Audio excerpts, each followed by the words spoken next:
कालू जी, क्या उस जंगल में अपनी बात बनेगी या फिर इस जंगल की तरह हमें सब बेइज्जत करेंगे?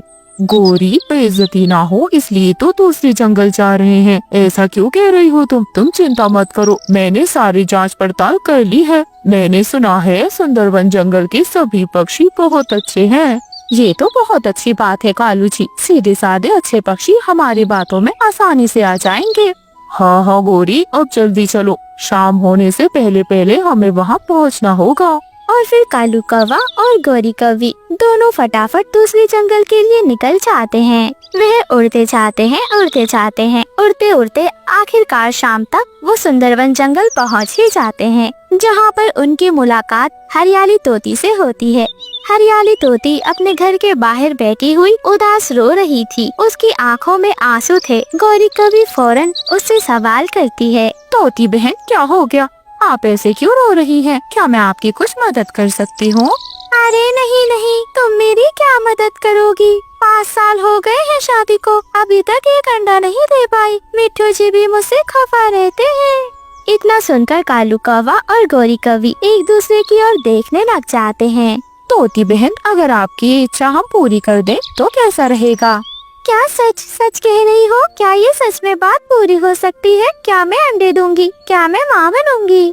हाँ तोती बहन, बस आप जैसा जैसा हम कहते जाएं वैसा वैसा करते जाना। फिलहाल हमें ये बताओ कि हमें कहीं अच्छी सी जगह कहाँ मिलेगी? घोंसला बनाने में हमारी मदद कर दो थोड़ी। कालू कौवा और गौरी कौवी हरियाली तोती के घर में बैठकर आराम करते हैं और हरियाली तोती उनके लिए घोंसला बनाकर तैयार कर देती है। कालू, गौरी, मैंने आप दोनों के लिए नया घोंसला तैयार कर दिया है। अब बताओ मुझे, कैसे होंगे मेरे अंडे? अरे तोती बहन, ये एक टोटका होता है। हम तुम्हें बताएंगे कि तुम्हें क्या क्या करना है, बस वैसा वैसा करती जाना और फिर देखना कमाल। हाँ तोती बहन, अभी तो देखो बहुत रात हो गई है, हम दोनों अपने नए घोंसले में सोने जा रहे हैं। कल मैं आपको सारा उपाय बता दूंगी। ऐसा कहकर कालू और गौरी अपने घोंसले में चले जाते हैं और आराम से सो जाते हैं। सुबह हो जाती है। सुबह सवेरे हरियाली तोती उनके पास आ जाती है। उसके पर में बहुत स्वादिष्ट फल थे। अरे सुबह सुबह हमारे लिए फल लेकर आ गई हो, कितनी अच्छी हो तुम तोती। हो, जैसा सुना था ये जंगल के पक्षी वैसे ही है, दयालु और बहुत अच्छे। हाँ, आपने बिल्कुल सही सुना। हम सब एक दूसरे की मदद करते हैं और एक साथ मिलजुल कर रहते हैं। गौरी कौवी कालू कौवे की ओर इशारा करती है। कालू कौवा उड़कर वहाँ से चला जाता है। अच्छा, मैं चलता हूँ, मुझे किसी काम से जाना है। अरे लेकिन मुझे कब लेकर जाओगी? बताओ मुझे, मैं अंडे कैसे दे सकती हूँ? तोती बहन, इन्हें जाने दे, आप मेरे साथ चलना। मैं आपको एक साधु बाबा से मिलवाऊंगी और फिर देखना आप कमाल। और फिर गौरी कौवी फटाफट भोजन खा लेती है। खाने के बाद वो सीधे एक गुफा में जाते हैं, जहाँ पर कालू कौवा बिल्कुल तांत्रिक बना बैठा हुआ था। तांत्रिक बाबा की जय हो, तांत्रिक बाबा की जय हो, तांत्रिक बाबा की जय हो, जय हो तांत्रिक बाबा की। बाबा, ये मेरी सहेली है हरियाली, इसको अंडे नहीं हो रहे, कृपया कोई उपाय बताएं आप। हो, क्यों नहीं, जरूर बताऊंगा मैं उपाय, लेकिन तुम्हें हमारे लिए एक टोटका करना होगा। इसी टोटके से तुम्हें अंडे हो जाएंगे।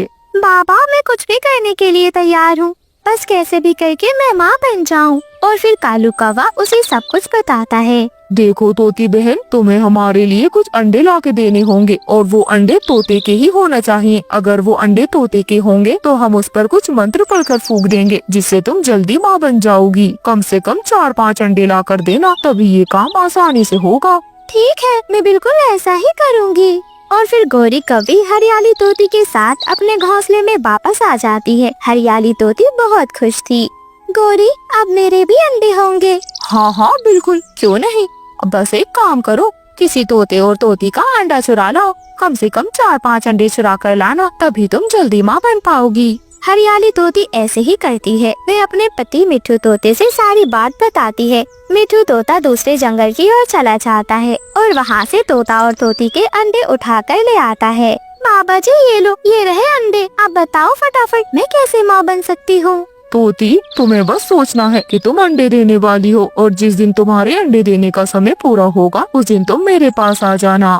आपकी जय हो। चले मिट्ठू जी। और फिर वो दोनों अपने घर की ओर चले जाते हैं। हरियाली तोती पूरे जंगल में अफवाह फैला देती है कि वह माँ बनने वाली है। रानो चिड़िया उसे मुबारकबाद देती है। हरियाली बहन, मुझे बहुत खुशी हुई। आखिर भगवान जी ने आपको ये दिन दिखा ही दिया। हाँ हाँ, अब तुम देखना, जल्दी तुम भी मासी बन जाओगी। ऐसे ही हरियाली तोती बहुत खुश होती और पूरे जंगल में उछल कूदती हुई सभी पक्षियों को ये बात बताती। धीरे धीरे समय बीतता जाता है और वो दिन आ जाता है जब हरियाली तोती को वहाँ पर जाना था। रात हो जाती है। रात के वक्त हरियाली तोती तांत्रिक बाबा के पास जाती है, जो कोई और नहीं बल्कि कालू कौवा ही था। बाबा की जय हो, बाबा की जय हो। बाबा जल्दी बताएं, मेरे अंडे कब होंगे? आज ही होंगे तुम्हारे अंडे। आज ही समय है अंडे होने का। तोते, तुम जाकर बाहर रखवाली करो। गोरी बहन, तुम मेरे पास ही रहो, हमें तंत्र साधना करनी है। मिठू तोता खुशी खुशी गुफा से बाहर चला जाता है। ये लो, तुम ये जादुई फल खा लो। जैसे ही हरियाली तोती वो जादुई फल खाती है, वो बेहोश हो जाती है और जब उसकी आँख खुलती है तो उसके पास एक अंडा था। अरे वाह, मैंने अंडा दे दिया, मैंने अंडा दे दिया। कहाँ है मिठू जी? मिठू तोता और हरियाली तोती खुशी खुशी वो अंडा लेकर अपने घर की ओर आ जाते हैं। ऐसे ही धीरे धीरे समय बीतता जाता है। एक दिन लूसी कबूतरी परेशान अपने घर के बाहर बैठी हुई थी। रानो चिड़िया उससे उसका हालचाल पूछने आई थी। लूसी बहन, आप क्यों परेशान हो रही हैं? देखें, हरियाली बहन के अंडे भी तो 5 साल बाद हुए हैं। अभी तो आपकी शादी को बस 2 साल ही हुए हैं। भगवान आपको भी ये सुख जरूर देगा। हाँ, तुम्हारी बात बिल्कुल सही है, लेकिन जंगल के पक्षियों के ताने, अपने सास ससुर के ताने मुझसे सही नहीं जाते रानो। तभी हरियाली तोती उसे सलाह देती है, अगर तुम चाहो तो तुम्हारे अंडे भी हो सकते हैं। कैसे? मैं कुछ भी करने के लिए तैयार हूँ। बताओ मैं कैसे अंडे दे पाऊंगी? तो फिर मेरे साथ चलो। और फिर हरियाली तोती गुफा में उसे लेकर चली जाती है। रानो चिड़िया भी उनके साथ ही थी। कालू कौवा उससे भी वही बात बोलता है जो उसने तोता और तोती से कही थी। रानो चिड़िया को उस पर शक होने लगता है। तांत्रिक बाबा, ये आप कैसी बातें कह रहे हैं? आखिर ये कैसे बच्चे हुए कि हमें दूसरे बच्चों को चुराना होगा? ये तो गुनाह है, सरासर गलत है ये। अगर तुम्हें ये गलत लगता है तो यहाँ से चली जाओ। और फिर वो दोनों घर वापस आ जाते हैं। लेकिन लूसी कबूतरी उसकी बातों में आ गई थी। वह फौरन दूसरे जंगल जाकर कबूतर और कबूतरी के अंडे चुरा कर ले आती है। रानो चिड़िया उसे देख लेती है। वह उसका पीछा करती है। वह देखती है कि कालू कौवा उसके अंडे ले रहा है। जरूर कुछ न कुछ गड़बड़ है, मुझे पता तो लगाना ही होगा। धीरे धीरे समय बीतता जाता है और एक दिन जब लूसी कबूतरी वापस उस तांत्रिक के पास जाती है तो रानो चिड़िया जंगल के अन्य पक्षियों को लेकर उनका पीछा करती है। वह देखते हैं कि लूसी कबूतरी को एक फल खिलाकर बेहोश कर दिया गया है और गोरी कौवी ने फटाफट जो अंडा चुराया था वो उसके पास रख दिया है। रानो चिड़िया ये सब कुछ समझ जाती है। अच्छा, तो तभी इसने कबूतर और कबूतरी का ही अंडा मंगवाया था। जंगल के सभी पक्षी उसे घेरते हैं और खूब मारते हैं। कालू कौवा और गोरी कौवी हमेशा के लिए वो जंगल भी छोड़कर चले जाते हैं।